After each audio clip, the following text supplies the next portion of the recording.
একটা regular check up করতেছি। সকালবেলা আসছিলাম জেনের সাথে দেখা করার জন্য বঙ্গোপসাগর সিনসি হসপিটাল। তো ভাবলাম একটা চেক আপ করে যাই, কারণ গত 1 বছরেও চেক আপটা করানো হয়নি। এত সুন্দর একটা পরিবেশ।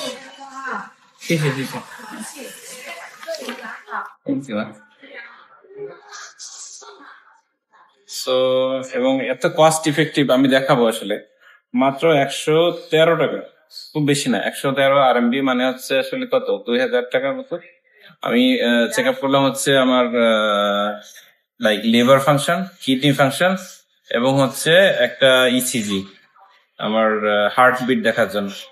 সো এই পরিবেশে আপনারা দেখেন তো কত সুন্দর একটা পরিবেশ। এই পরিবেশে আপনারা একটা মেডিকেল চেক আপ খুব কম খরচ, বেসিক্যালি মেডিকেল চেক আপ করতে পারেন। আর এখানে ইংলিশ ট্রান্সলেটর হিসেবে বা বাংলা ট্রান্সলেটর যার দরকার আছে, হ্যাঁ, তাদেরকে আমরা সহযোগিতা করবো। And welcome to Guangzhou Ocean Fortune Changchang Hospital or Guangzhou Xinxi Hospital. Okay, thank you.